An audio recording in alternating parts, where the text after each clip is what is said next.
ಎಲ್ಲರಿಗೂ ನಮಸ್ಕಾರ. ನವನವೀನ ಪ್ರಶ್ನೆಗಳು, ನವನವೀನ ಪರೀಕ್ಷೆಗಳು ಈ ಕಾಲಚಕ್ರ ತಿರುಗಿದಂತೆ ಪ್ರವಹಿಸುತ್ತಿದೆ ಪೌರುಷ ಹಿತಪ್ರಜ್ಞೆ, ಅವಿರತದ ಚೈತನ್ಯ ಮಂಕುತಿಮ್ಮ. ನಾಡಿನ ಹೆಸರಾಂತ ಸಾಹಿತಿ ಡಿ.ವಿ. ಗುಂಡಪ್ಪನವರ ಮಂಕುತಿಮ್ಮನ ಕಗ್ಗದ ಸಾಲುಗಳ ಮನದಲ್ಲಿ ಸ್ಮರಿಸಿಕೊಳ್ಳುತ್ತಾ 2021 ಮತ್ತು 2022 ಸಾಲಿನ ವಾರ್ಷಿಕ ಪರೀಕ್ಷೆ ಬರಲಿಕ್ಕೆ ಎಲ್ಲ ರೀತಿಯಿಂದ ತಯಾರಿಯನ್ನು ಮಾಡಿಕೊಂಡಿರ್ತಕ್ಕಂಥ ಎಲ್ಲ SSLC ವಿದ್ಯಾರ್ಥಿಗಳೇ ಹಾಗೂ ಪಾಲಕ ಬಂಧುಗಳೇ, ಅಲ್ಲದೆ ಈ ನ್ಯೂಸ್ ಹಂಟ್ ಕನ್ನಡ ವಾಹಿನಿಯನ್ನು ವೀಕ್ಷಿಸತಕ್ಕಂಥ ಸಮಸ್ತ ವೀಕ್ಷಕರಿಗೆ ನಮಸ್ಕಾರಗಳನ್ನು ತಿಳಿಸುತ್ತಾ, ನಾನು ಸುನಿಲ್ ಎನ್ ಕಾಸ್ಗರ್, ವಿಜ್ಞಾನ ಶಿಕ್ಷಕ, ಸರ್ಕಾರಿ ಪ್ರೌಢಶಾಲೆ ಸಿರಗಾಂ, ತಾಲೂಕು ಕೇರಿ, ಶೈಕ್ಷಣಿಕ ಜಿಲ್ಲೆ ಚಿಕ್ಕೋಡಿ. ಇವತ್ತು 2021 ಮತ್ತು 2022 ಸಾಲಿನಲ್ಲಿ ವಾರ್ಷಿಕ ಪರೀಕ್ಷೆ ಬರೀತಕ್ಕಂಥ ವಿದ್ಯಾರ್ಥಿಗಳಿಗೆ ವಿಜ್ಞಾನ ವಿಷಯಕ್ಕೆ ಸಂಬಂಧಪಟ್ಟ ಹಾಗೆ ಯಾವ ರೀತಿ ಅವರು ಅಂತಿಮ ಹಂತದ ತಯಾರಿಯನ್ನು ಮಾಡ್ಕೋಬೇಕು ಅಂತಕ್ಕಂಥ ಒಂದು ಯೋಜನೆಯನ್ನ ತಮ್ಮ ಮುಂದೆ ಸಾದರವನ್ನ ಪಡಿಸ್ತಿದ್ದೀನಿ.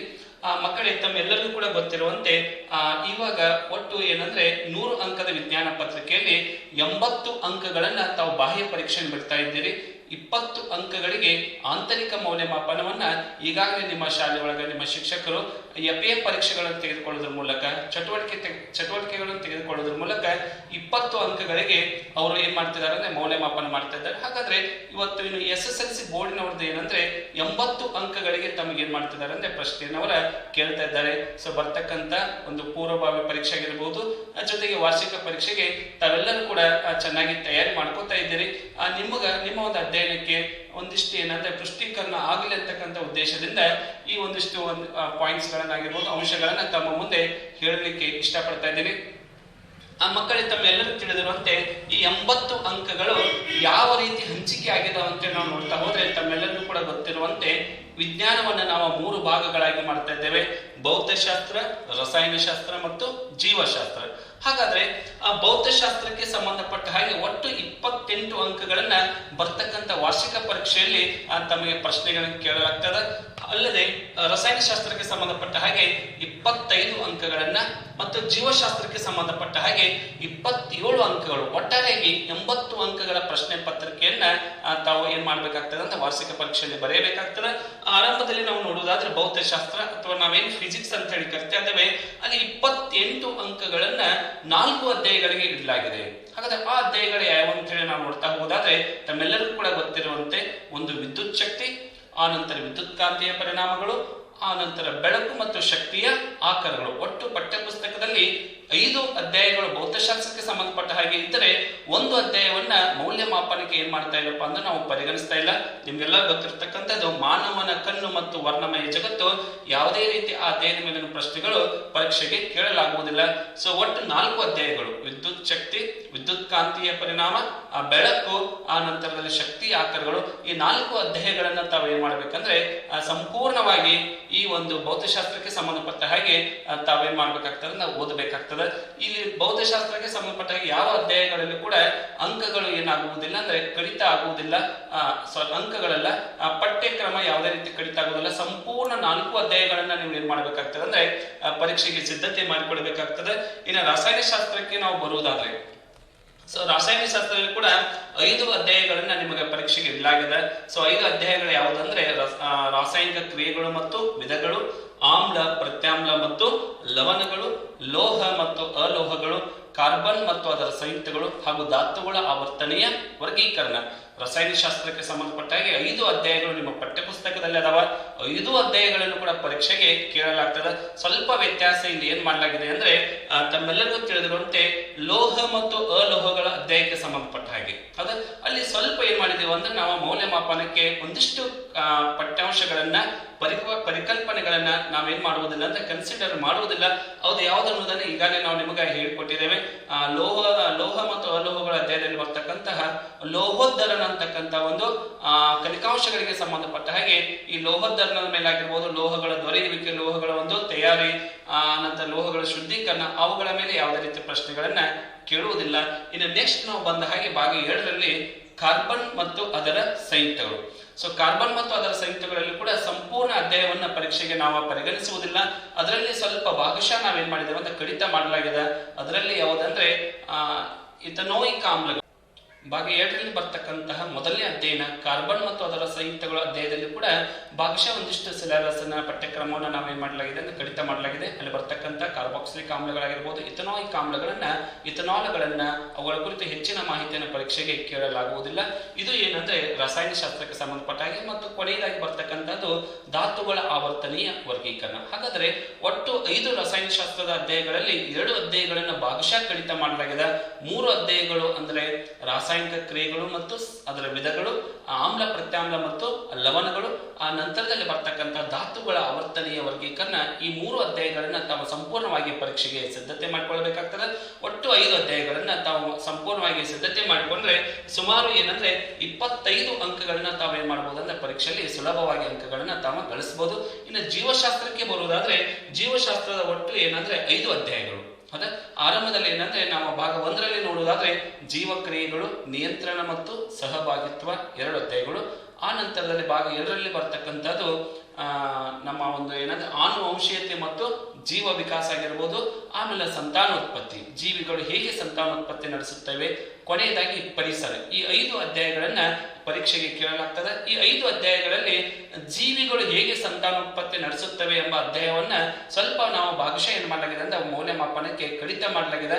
ಆರಂಭದಲ್ಲಿ ಯಾವುದಂದ್ರೆ ಕೆಳಹಂತದ ಜೀವಿಗಳಲ್ಲಿ ಅಲೈಂಗಿಕ ಸಂತಾನೋತ್ಪತ್ತಿ. ಈ ಅಲೈಂಗಿಕ ಸಂತಾನೋತ್ಪತ್ತಿ ಕುರಿತು ಈಗಾಗಲೇ ನೀವು 8ನೇ ತರಗತಿಯಲ್ಲಿ ಹಿಂದಿನ ತರಗತಿಯಲ್ಲಿ ತಾವು ಅಧ್ಯಯನ ಮಾಡಿದ್ದರಿಂದ ಈ ಒಂದು ಕೋವಿಡ್ ನಿಂದ ಏನಂದ್ರೆ ನಮ್ಮ ಬೋಧನಾವಧಿಗಳು ಕಡಿತವಾದಂತಹ ಒಂದು ದೃಷ್ಟಿಕೋನದಲ್ಲಿ ಈ ಅಧ್ಯಾಯ ನೀವು ಈಗಾಗಲೇ ಕಲಿತಿರ್ತಕ್ಕಂಥ ಒಂದು ಆಧಾರದ ಮೇಲೆ ಅಲೈಂಗಿಕ ಸಂತಾನೋತ್ಪತ್ತಿ ಒಂದು ಪರಿಕಲ್ಪನೆಯನ್ನ ನಾವು ಪಠ್ಯದಿಂದ ಏನು ಮಾಡಲಾಗಿದೆ ಅಂದ್ರೆ ಕಡಿತ ಮಾಡಲಾಗಿದೆ.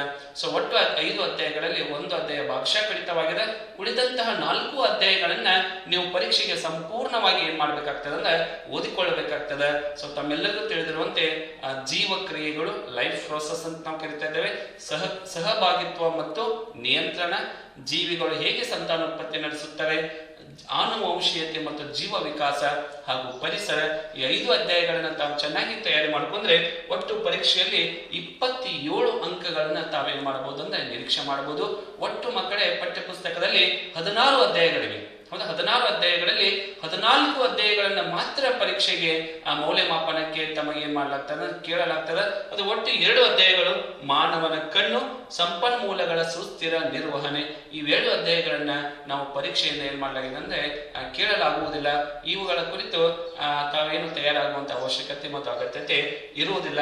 ಇದು ಏನಂದ್ರೆ ನಮ್ಮ ಪಠ್ಯಕ್ರಮಕ್ಕೆ ಸಂಬಂಧಪಟ್ಟ ಹಾಗಾಯ್ತು. ಇನ್ನು ಪ್ರಶ್ನೆ ಪತ್ರಿಕೆ ವಿನ್ಯಾಸವನ್ನು ನಾವು ನೋಡುವುದಾದ್ರೆ ತಮ್ಮೆಲ್ಲರೂ ಕೂಡ ಒಂದು ಸಾಮಾನ್ಯ ಸೂತ್ರ ಈಗಾಗಲೇ ಗೊತ್ತಾಗಿಬಿಟ್ಟದೆ, 888941 ಅಂತೇಳಿ. 888941 ಇದು 3 ಕೋರ್ ವಿಷಯಗಳಿಗೆ ತಮಗೆ ಏನಾಗ್ತದೆ ಅಂದ್ರೆ ಅನುಕೂಲ ಆಗ್ತದೆ.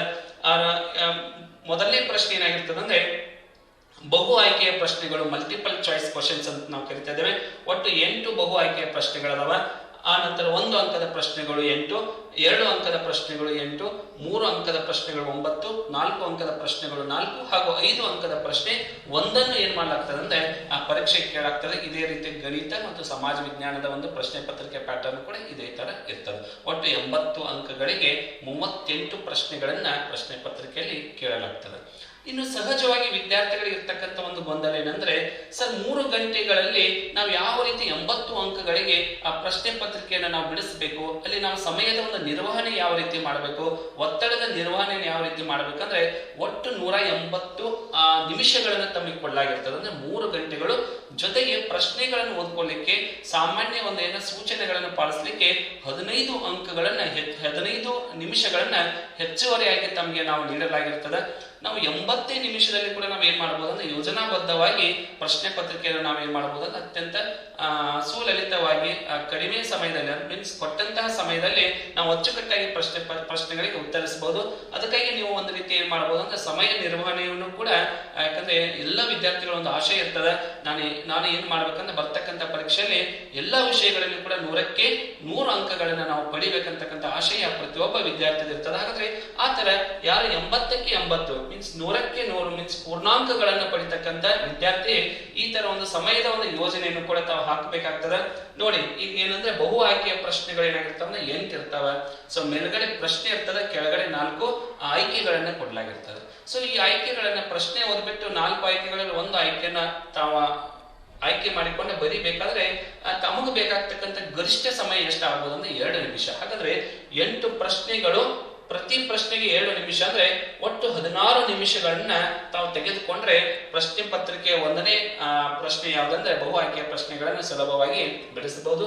ಇನ್ನು 1 ಅಂಕದ ಪ್ರಶ್ನೆ ಅಂತ ಬಂದಾಗ ನಮ್ಮ ವಿಜ್ಞಾನಕ್ಕೆ ಬರುವುದಾದ್ರೆ ಅಥವಾ ವಿಜ್ಞಾನಕ್ಕೆ ಸಂಬಂಧಪಟ್ಟಾಗಿ ಹೇಳುವುದಾದ್ರೆ 1 ಅಂಕದ ಪ್ರಶ್ನೆಯನ್ನು ಕೆಲವೊಮ್ಮೆ ಒಂದೇ ಪದದಲ್ಲಿ ಕೂಡ ಬರೆಯೋದಿರ್ತದೆ ಅಥವಾ ಒಂದು ವಾಕ್ಯ, ಬಹಳ ಅಂದರೆ 2 ವಾಕ್ಯದಲ್ಲಿ ಬರೆಯೋದಿರ್ತದೆ. ಹೀಗಾಗಿ ಪ್ರತಿ ಪ್ರಶ್ನೆಯನ್ನು ಬಿಡಿಸ್ಲಿಕ್ಕೆ ನಾವು 3 ನಿಮಿಷದ ಸಮಯವನ್ನು ತೆಗೆದುಕೊಂಡ್ರೆ ನೋಡಿ, ಹೌದಾ, ಒಂದು ಪ್ರಶ್ನೆಗೆ 3 ನಿಮಿಷದ ಸಮಯವನ್ನು ತೆಗೆದುಕೊಂಡ್ರೆ ಒಟ್ಟು 8 ಪ್ರಶ್ನೆಗಳನ್ನ ನಾವು ಸುಮಾರಾಗಿ ಏನಂದ್ರೆ 24 ನಿಮಿಷಗಳಲ್ಲಿ 1 ಅಂಕದ ಪ್ರಶ್ನೆಗಳನ್ನ ನಾವೇನ್ ಮಾಡಬಹುದು, ಬಿಡಿಸ್ಲಿಕ್ಕೆ ಸಾಧ್ಯ ಆಗ್ತದೆ. ಇನ್ನು 2 ಅಂಕದ ಪ್ರಶ್ನೆಗಳು 8 ಅದಾವೆ. ಸೊ ಪ್ರತಿಯೊಂದು 2 ಅಂಕದ ಪ್ರಶ್ನೆ ನಾವು 4 ಸಾಲುಗಳಲ್ಲಿ ಆಗಿರ್ಬೋದು ಅಥವಾ ವ್ಯತ್ಯಾಸಗಳ ಮಾದರಿಯಲ್ಲಿ ಬರಿಬೇಕಾಗ್ತದೆ. ಹಾಗಾದ್ರೆ 2 ಅಂಕದ ಪ್ರಶ್ನೆಗಳು 8 ಇರ್ತಾವ. 2 ಅಂಕದ ಪ್ರಶ್ನೆಯನ್ನು ಬಿಡಿಸ್ಲಿಕ್ಕೆ ನಾವು ಗರಿಷ್ಠ 4 ನಿಮಿಷಗಳ ಸಮಯವನ್ನು ತೆಗೆದುಕೊಂಡ್ರು ಕೂಡ 4 × 8 ಅಂದ್ರೆ 32 ನಿಮಿಷಗಳಲ್ಲಿ ನಾವು ಏನ್ ಮಾಡಬಹುದು ಅಂದ್ರೆ 7 ಅಂಕದ ಪ್ರಶ್ನೆಗಳನ್ನ ಬರಿಬಹುದು. ಇನ್ನು ಪ್ರಶ್ನೆ ಪತ್ರಿಕೆ ಬಹುಮುಖ್ಯವಾದ ಭಾಗ, ನಾವು ಹಾಟ್ಸ್ಪಾಟ್ ಅಂತ ಕರಿತೇವೆ. ಪ್ರಶ್ನೆ ಪತ್ರಿಕೆ ಹಾಟ್ಸ್ಪಾಟ್ ಯಾವ್ದಂದ್ರೆ 3 ಅಂಕದ ಪ್ರಶ್ನೆಗಳು. ಯಾಕಂದ್ರೆ ಈ 3 ಅಂಕದ ಪ್ರಶ್ನೆಗಳು 9 ಇರ್ತಾವ. ಸೊ 9 3 ಅಂಕದ ಪ್ರಶ್ನೆಗಳಿಗೆ ಒಟ್ಟು 27 ಅಂಕಗಳು ಬರುವುದರಿಂದ ಒಂದೊಂದು ಪ್ರಶ್ನೆಯನ್ನು ನೀವು ಚೆನ್ನಾಗಿ ಓದಿಕೊಂಡು ಅರ್ಥೈಸಿಕೊಂಡು ಬರೀಲಿಕ್ಕೆ ತಾವು ಏನ್ ಮಾಡಬಹುದು ಅಂದ್ರೆ 6 ನಿಮಿಷಗಳನ್ನು ತೆಗೆದುಕೊಂಡ್ರು ಕೂಡ 6 × 9 ಅಂದ್ರೆ 54 ನಿಮಿಷಗಳನ್ನ ತಾವು 3 ಅಂಕದ ಪ್ರಶ್ನೆಗಳನ್ನು ಬಿಡಿಸ್ಲಿಕ್ಕೆ ತೆಗೆದುಕೊಳ್ಳಬಹುದು. ಇನ್ನು 4 ಅಂಕದ ಪ್ರಶ್ನೆಗಳು, 4 ಅಂಕದ ಪ್ರಶ್ನೆಗಳು 4 ಇರ್ತಾವ. ಒಂದು ಪ್ರಶ್ನೆ ಬಿಡಿಸ್ಲಿಕ್ಕೆ ತಾವು 8 ನಿಮಿಷಗಳನ್ನು ತೆಗೆದುಕೊಂಡ್ರು ಕೂಡ 8 × 4 = 32 ಅಂದ್ರೆ 37 ನಿಮಿಷಗಳಲ್ಲಿ 4 ಅಂಕದ ಪ್ರಶ್ನೆಗಳನ್ನು ಬಿಡಿಸಬಹುದು. ಇನ್ನು 5 ಅಂಕದ ಪ್ರಶ್ನೆ ಒಂದಿರ್ತದ, ಆ ಪ್ರಶ್ನೆಯನ್ನು ಬಿಡಿಸ್ಲಿಕ್ಕೆ ತಾವು 10 ನಿಮಿಷವನ್ನು ತೆಗೆದುಕೊಂಡ್ರು ಕೂಡ ಸುಮಾರು 165 ನಿಮಿಷಗಳಲ್ಲಿ ತಾವೇನ್ ಮಾಡಬಹುದಪ್ಪ ಅಂದ್ರೆ ಇಡೀ ಪ್ರಶ್ನೆ ಪತ್ರಿಕೆಯನ್ನು ಒಂದು ಯೋಜನಾಬದ್ಧವಾಗಿ ಸಮಯಕ್ಕೆ ಅನುಗುಣವಾಗಿ ತಾವೇನ್ ಮಾಡಬಹುದು ಅಂದ್ರೆ ಉತ್ತರಿಸಬಹುದು.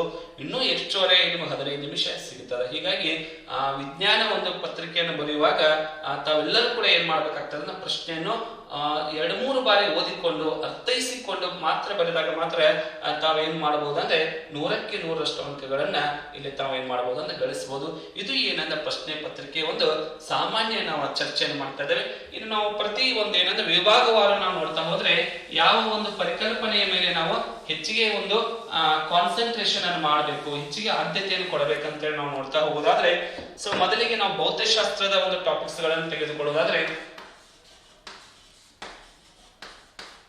ಸೊ ಫಿಸಿಕ್ಸ್ ಅಥವಾ ಭೌತಶಾಸ್ತ್ರ ಸಂಬಂಧಪಡೋದಾದ್ರೆ ಇಲ್ಲಿ 4 ಅಧ್ಯಾಯಗಳು ಬರ್ತಾವೆ. ಮೊದಲನೇದಂದ್ರೆ ವಿದ್ಯುತ್ ಶಕ್ತಿ. ಈ ವಿದ್ಯುತ್ ಶಕ್ತಿ ಅಧ್ಯಾಯದಲ್ಲಿ ವಿದ್ಯುತ್ ಪ್ರವಾಹ ಯಾವ ರೀತಿ ಆಗ್ತದೆ, ವಿದ್ಯುತ್ ವಿಭವಾಂತರ ಅಂದ್ರೆ ಏನು, ವಿದ್ಯುತ್ ವಿಭವ ಅಂದ್ರೆ ಏನು, ವಿದ್ಯುತ್ ಚಾಲಿತ ಬಲ ಅಂದ್ರೆ ಏನು ಅನ್ನೋದ್ರ ಕುರಿತು ನಾವಿಲ್ಲಿ ತಿಳ್ಕೊಳ್ಬೇಕಾಗ್ತದೆ. ಪ್ರತಿಯೊಂದು ಏನಂದ್ರೆ ಪದಗಳ ಒಂದು ಏನಂದ್ರೆ ಪರಿಕಲ್ಪನೆಗಳನ್ನ ನಾವು ಅರ್ಥ ಮಾಡ್ಕೊತ ಹೋಗ್ಬೇಕು, ವ್ಯಾಖ್ಯೆಗಳನ್ನ ನಾವು ಹೇಳಲಿಕ್ಕೆ ಬರಬೇಕು. ನಂತರದಲ್ಲಿ ಇವು ಪ್ರತಿಯೊಂದು ನಮ್ಮ ಒಂದು ವಿದ್ಯುತ್ ಶಕ್ತಿ ಆಗಿರ್ಬೋದು, ವಿದ್ಯುತ್ ವಿಭವ ಆಗಿರ್ಬೋದು, ಅವುಗಳ ಒಂದು ಏಕಮಾನ ನಮಗೆ ಗೊತ್ತಿರಬೇಕು. ಉದಾಹರಣೆ ಹೇಳುವುದಾದ್ರೆ ವಿದ್ಯುತ್ ಶಕ್ತಿಯ ಒಂದು ವ್ಯಾಖ್ಯೆನೂ ಕೂಡ ನಮಗೆ ಗೊತ್ತಾಗಿರ್ಬೇಕಾಗ್ತದೆ. ವಿದ್ಯುತ್ ಶಕ್ತಿಯನ್ನು ಅಳೆಯತಕ್ಕಂತ ಏಕಮಾನ ಅದು ಆಂಪಿಯರ್. ಅದು 1 ಆಂಪಿಯರ್ ಅಂದ್ರೆ ಏನು, 1 ವೋಲ್ಟ್ ಅಂದ್ರೆ ಏನು, 1 ಓಮ್ ಅಂದ್ರೆ ಏನು. ಸೊ ಈ ತರ ಪ್ರತಿಯೊಂದನ್ನು ಕೂಡ ನಾವು ಏನ್ ಮಾಡ್ಬೇಕಾಗ್ತದೆ, ಕಾನ್ಸೆಪ್ಟ್ ಗಳನ್ನ ತೆಗೆದುಕೊಂಡು ಹೋಗ್ಬೇಕಾಗ್ತದೆ. ಜೊತೆಗೆ ಈ ಅಧ್ಯಾಯದಲ್ಲಿ ಬರ್ತಕ್ಕಂತಹ ನಮ್ಮ ಒಂದು ಸರಣಿ ಜೋಡಣೆ ಮತ್ತು ಸಮಾಂತರ ಜೋಡಣೆ ಅಂತ, ರೋಧಗಳ ಸರಣಿ ಜೋಡಣೆ, ರೋಧಗಳ ಸಮಾಂತರ ಜೋಡಣೆ, ಆ ಚಿತ್ರಗಳನ್ನು ಕೂಡ ನಾವು ಏನ್ ಮಾಡ್ಬೇಕಾಗ್ತದೆ ಸರಿಯಾಗಿ ತಿಳ್ಕೊಂಡು ಆ ಭಾಗಗಳನ್ನ ಬರೀತಕ್ಕಂತ ಒಂದು ವಿಧಾನವನ್ನ ನಾವು ರೂಢಿಸಿಕೊಳ್ಬೇಕಾಗ್ತದೆ. ಸರಳ ವಿದ್ಯುತ್ ಮಂಡಲದ ರಚನೆಯನ್ನು ಕೂಡ ನಾವು ಇಲ್ಲಿ ಗಮನಿಸಬೇಕಾಗ್ತದೆ. ಜೊತೆಗೆ ಈ ಅಧ್ಯಾಯದಲ್ಲಿ ಹೌದಾ ವಿದ್ಯುತ್ ಶಕ್ತಿಯ ಒಂದು ಅಧ್ಯಾಯದಲ್ಲಿ ನಾವು ನೋಡುವುದಾದ್ರೆ ಕೆಲವು ಸೂತ್ರಗಳನ್ನ ನಾವು ಏನ್ ಮಾಡ್ಬೇಕಾಗ್ತದೆ ಅಂದ್ರೆ ಬಹಳಷ್ಟು ಅಚ್ಚುಕಟ್ಟಾಗಿ ಇಲ್ಲಿ ನಾವು ತಯಾರಿ ಮಾಡ್ಕೋಬೇಕಾಗ್ತದೆ.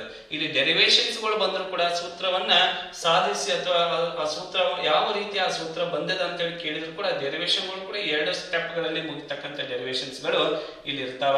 ಸೊ ಅದಕ್ಕಾಗಿ ಪ್ರತಿಯೊಂದು ಕಾನ್ಸೆಪ್ಟ್, ಪ್ರತಿಯೊಂದು ಪರಿಕಲ್ಪನೆ, ವಿದ್ಯುತ್ ಶಕ್ತಿ ಅಂದ್ರೆ ಏನು, ವಿದ್ಯುತ್ ಶಕ್ತಿ ಏಕಮಾನ, ವಿದ್ಯುತ್ ಅನ್ನು ಅಳಿತಕ್ಕಂತಹ ಸಾಧನ, ಆಮೇಲೆ ವಿದ್ಯುತ್ ಶಕ್ತಿಗೆ ಸಂಬಂಧಪಟ್ಟ ಹಾಗೆ ಸೂತ್ರ. ಸೊ ಪ್ರತಿಯೊಂದು ಸೂತ್ರಗಳನ್ನ ಇಲ್ಲಿ ನಾವು ನೋಡ್ತಾ ಮತ್ತು ಅವುಗಳನ್ನು ಪ್ರಾಕ್ಟೀಸ್ ಮಾಡ್ತಾ ಹೋದ್ರೆ ಈ ಅಧ್ಯಾಯವನ್ನ ನಾವು ಅತ್ಯಂತ ಸುಲಭವಾಗಿ ಏನ್ ಮಾಡಬಹುದು ಅಂದ್ರೆ 7 ರಿಂದ 8 ಅಂಕಗಳನ್ನ ಪರೀಕ್ಷೆಯಲ್ಲಿ ವಿದ್ಯುತ್ ಶಕ್ತಿ ಅಧ್ಯಾಯಕ್ಕೆ ಸಂಬಂಧಪಟ್ಟ ಹಾಗೆ ನಾವೇನ್ ಮಾಡಬಹುದು ಅಂದ್ರೆ ಅಂಕಗಳನ್ನ ಗಳಿಸಬಹುದು. ಈ ನೆಕ್ಸ್ಟ್ ಸೆಕೆಂಡ್ ಬರುವುದಾದ್ರೆ ವಿದ್ಯುತ್ ಕಾಂತೀಯ ಪರಿಣಾಮ. ಈ ವಿದ್ಯುತ್ ಕಾಂತೀಯ ಪರಿಣಾಮದಲ್ಲಿ ಸಾಮಾನ್ಯವಾಗಿ ತಮಗೆ ಏನ್ ಗೊತ್ತಾಗಿರ್ಬೇಕಂದ್ರೆ ಕಾಂತದ ಬಗ್ಗೆ ತಮಗೆ ಮೂಲ ಕಲ್ಪನೆ ಇರಬೇಕು. ಕಾಂತ ಅಂದ್ರೆ ಏನು, ಕಾಂತೀಯ ನಾವು ಬಲರೇಖೆಗಳು ಅಂದ್ರೆ ಏನು, ಕಾಂತೀಯ ಬಲರೇಖೆಗಳ ಲಕ್ಷಣಗಳ ಕುರಿತು ನಾವು ಸ್ವಲ್ಪ ಆ ಲಕ್ಷಣಗಳನ್ನು ಪಟ್ಟಿ ಮಾಡಿ ಇಟ್ಕೋಬೇಕಾಗ್ತದೆ. ಜೊತೆಗೆ ಈ ಅಧ್ಯಾಯದಲ್ಲಿ ಬರ್ತಕ್ಕಂಥದ್ದು ವಿದ್ಯುತ್ ಕಾಂತೀಯ ಪರಿಣಾಮ ಅಂದ್ರೆ ಫ್ಲೆಮಿಂಗ್ ಅವರ ಒಂದು ಅದಕ್ಕಿಂತಲೂ ಮುಂಚೆ ಮೈಕಲ್ ಫೆರಡೆ ಅವರ ಒಂದು ನಿಯಮಗಳು, ವಿದ್ಯುತ್ ಚಾಲಿತ ನಿಯಮಗಳಾಗಿರ್ಬೋದು, ಫೆರಡೆ ಅವರ ಒಂದು ಪ್ರಯೋಗವಾಗಿರ್ಬೋದು, ಜೊತೆಗೆ ಏನಂದ್ರೆ ಫ್ಲೆಮಿಂಗ್ ಅವರ ಬಲಗೈ ನಿಯಮ ಅಂದ್ರೆ ಡೈನಮೋ ನಿಯಮ, ಫ್ಲೆಮಿಂಗ್ ಅವರ ಎಡಗೈ ನಿಯಮ ಅಂದ್ರೆ ಮೋಟಾರ್ ನಿಯಮ. ಆ ನಿಯಮಗಳನ್ನು ನಾವು ಚೆನ್ನಾಗಿ ಏನ್ ಮಾಡ್ಬೋದು ಅಂದ್ರೆ ಓದ್ಕೊಂಡು ತಾವೇನ್ ಮಾಡ್ಬೇಕಂದ್ರೆ ಪ್ರಾಕ್ಟೀಸ್ ಮಾಡಿರ್ಬೇಕಾಗ್ತದೆ. ಜೊತೆಗೆ ಡೈನಾಮೋವಿನ ರಚನೆ ಆಗಿರ್ಬೋದು, ಮೋಟಾರಿನ ರಚನೆಯನ್ನು ಕೂಡ ಪರೀಕ್ಷೆಗೆ ಸಹಜವಾಗಿ ಕೇಳ್ತಕ್ಕಂಥದ್ದು ತಮ್ಮೆಲ್ಲರೂ ಕೂಡ ಗೊತ್ತಿರ್ತಕ್ಕಂತಹ ವಿಚಾರ. ಇಲ್ಲಿ ವ್ಯತ್ಯಾಸಗಳು ಕೂಡ ಕೇಳುವಂತಹ ಸಾಧ್ಯತೆಗಳದಾವ. ಡೈನಾಮೋ ಮತ್ತು ಮೋಟಾರ್ಗೆ ಇರ್ತಕ್ಕಂಥ ವ್ಯತ್ಯಾಸಗಳನ್ನ ಪಟ್ಟಿ ಮಾಡಿ, ಅಥವಾ ಎಸಿ ಡೈನಾಮೋ ಮತ್ತು ಡಿಸಿ ಡೈನಾಮೋ ಒಳಗೆ ಇರ್ತಕ್ಕಂಥ ವ್ಯತ್ಯಾಸಗಳನ್ನ ಪಟ್ಟಿ ಮಾಡಿ ಈ ತರ ಪ್ರಶ್ನೆಗಳನ್ನು ಕೂಡ ಇಲ್ಲಿ ಏನ್ ಮಾಡಬಹುದು ಅಂದ್ರೆ ಕೇಳುವಂತ ಅವಕಾಶ ಇದೆ. ನಾವು ವಿದ್ಯುತ್ ಶಕ್ತಿ ಅಧ್ಯಾಯವನ್ನು ನೋಡಿದ್ರೆ ವಿದ್ಯುತ್ ಕಾಂತೀಯ ಪರಿಣಾಮ ಅಧ್ಯಾಯದ ಮೇಲೆ ಸುಲಭವಾಗಿ ನಾವು ಪರೀಕ್ಷೆಗೆ ಏನ್ ಮಾಡಬಹುದು ಅಂದ್ರೆ ಅಂಕಗಳನ್ನ ಪಡಿಬಹುದು. ಸ್ವಲ್ಪ ವಿದ್ಯುತ್ ಶಕ್ತಿ ಏನಾಗ್ತದೆ ಅಂದ್ರೆ ಸಮಸ್ಯೆಗಳು ಬಂದಾಗ ಸ್ವಲ್ಪ ಮಕ್ಕಳು ಗೊಂದಲಕ್ಕೆ ಈಡಾಗ್ತಾರೆ. ಅದಕ್ಕಾಗಿ ಈ ಭೌತಶಾಸ್ತ್ರದ 2 ಚಾಪ್ಟರ್ಗಳು ಮತ್ತು ಮುಂದೆ ಬರ್ತಕ್ಕಂಥ ಬೆಳಕು ಅಧ್ಯಾಯ, ಈ 3 ಅಧ್ಯಾಯಗಳಲ್ಲಿ ಬರ್ತಕ್ಕಂಥ ಸೂತ್ರಗಳನ್ನು ಒಂದು ಕಡೆ ಬರೆದಿಟ್ಟು ಚೆನ್ನಾಗಿ ಆ ಸೂತ್ರಗಳನ್ನ ಪ್ರಾಕ್ಟೀಸ್ ಮಾಡ್ಕೊಂಡು ಒಂದಿಷ್ಟು ಸ್ಯಾಂಪಲ್ಸ್ ಪ್ರಾಬ್ಲಮ್ಸ್ ಆಗಿರ್ಬೋದು ಅಥವಾ ಸಮಸ್ಯೆಗಳನ್ನು ಬಿಡಿಸಿದ್ದೆ ಆದ್ರೆ ಪೂರ್ಣ ಅಂಕಗಳನ್ನು ಪಡೆಯುವಂತಹ ಒಂದು ಸಾಧ್ಯತೆ ಈ ಭೌತಶಾಸ್ತ್ರದಲ್ಲಿದೆ. ಇನ್ನು 3ನೇ ಕಾನ್ಸೆಪ್ಟ್ ಅಥವಾ 3ನೇ ಅಧ್ಯಾಯ ಹೇಳುವುದಾದ್ರೆ ಬೆಳಕು, ಪ್ರತಿಫಲನ ಮತ್ತು ವಕ್ರೀಭವನ ಅಂತ ಕರಿತಾ ಇದ್ದೇವೆ. ಸೊ ಬೆಳಕಿನ ಲಕ್ಷಣಗಳನ್ನು ನಾವು ನೋಡ್ಕೋಬೇಕಾಗ್ತದೆ. ಪ್ರತಿಫಲನ ಅಂದ್ರೆ ಏನು, ಅದರ ಒಂದು ಡೆಫಿನೇಷನ್ಸ್ ನಾವು ಹೇಳಬೇಕಾಗ್ತದೆ. ಪ್ರತಿಫಲನದ 2 ನಿಯಮಗಳು ತಮಗೆಲ್ಲರಿಗೂ ಗೊತ್ತಿದೆ, ಆ ನಿಯಮಗಳ ಕುರಿತು ತಾವು ವಿಚಾರ ಮಾಡಬೇಕು. ಆ ನಂತರ ಪ್ರತಿಫಲನವನ್ನು ಕರಾರುವಕ್ಕಾಗಿ ಅಧ್ಯಯನ ಮಾಡಲಿಕ್ಕೆ ನಾವು ದರ್ಪಣಗಳನ್ನು ಬಳಸ್ತಾ ಇದ್ದೇವೆ. ದರ್ಪಣ ಅಂದ್ರೆ ಏನು, ಸಮತಲ ದರ್ಪಣ, ಗೋಳೀಯ ದರ್ಪಣ. ಗೋಳೀಯ ದರ್ಪಣದಲ್ಲಿ ಬರ್ತಕ್ಕಂಥ ಮತ್ತೆ 2 ಪ್ರಕಾರಗಳು, ನಿಮ್ನ ದರ್ಪಣ ಮತ್ತು ಪೀನ ದರ್ಪಣ. ಅದ್ರ ಜೊತೆ ಇಲ್ಲಿ ಬಹು ಮುಖ್ಯವಾದದ್ದು ಏನಂದ್ರೆ ನಾವು ರೇ ಡಯಾಗ್ರಾಮ್ಸ್ ಅಂತ ಕರಿತೀವಿ. ಮೀನ್ಸ್ ಏನಂದ್ರೆ ಪೀನ ದರ್ಪಣ ಆಗಿರ್ಬೋದು, ನಿಮ್ನ ದರ್ಪಣದಿಂದ ಪಡೆದ ಬಿಂಬಗಳ ಒಂದು ರೇಖಾಚಿತ್ರಗಳು, ಅವುಗಳ ಸ್ವಭಾವ ಆಗಿರ್ಬೋದು, ಗಾತ್ರ ಆಗಿರ್ಬೋದು, ಸ್ಥಾನ, ಇವುಗಳ ಕುರಿತು ಇಲ್ಲಿ ಏನ್ ಮಾಡ್ಲಾಗ್ತದೆ ಚಿತ್ರಗಳನ್ನ ಕೇಳಲಾಗ್ತದೆ. ಹೀಗಾಗಿ ಪರೀಕ್ಷಾ ದೃಷ್ಟಿಯಲ್ಲಿ ಹೇಳುವುದಾದ್ರೆ ಬೆಳಕು ಅಧ್ಯಾಯದ ಮೇಲೆ ಬರ್ತಕ್ಕಂಥ ನಿಮ್ನ ದರ್ಪಣದಿಂದ ಪಡೆದ ಬಿಂಬಗಳ ರೇಖಾಚಿತ್ರಗಳು, ಪೀನ ದರ್ಪಣದಿಂದ ಪಡೆದ ಬಿಂಬಗಳ ರೇಖಾಚಿತ್ರಗಳು, ಇವು ಏನಂದ್ರೆ ಪರೀಕ್ಷೆಗೆ ನಿಶ್ಚಿತವಾಗಿ ಬರ್ತಕ್ಕಂತಹ ಪ್ರಶ್ನೆಗಳು ಇವಾಗಿರುವುದರಿಂದ ಮಕ್ಕಳು ಸಾಧ್ಯವಾದಷ್ಟು ತಾವೇನ್ ಮಾಡ್ಬೇಕಂದ್ರೆ ಈ ಚಿತ್ರಗಳನ್ನ ಸಮಯ ಸಿಕ್ಕಾಗ ತಾವೇನ್ ಮಾಡ್ಕೋಬೇಕಾಗ್ತದೆ ಅಂದ್ರೆ ರೂಢಿ ಮಾಡ್ಕೋಬೇಕಾಗ್ತದೆ. ನಂತರದಲ್ಲಿ ಬರ್ತಕ್ಕಂಥ ಕಾನ್ಸೆಪ್ಟ್ ಯಾವ್ದಂದ್ರೆ ಬೆಳಕಿನ ವಕ್ರೀಭವನ.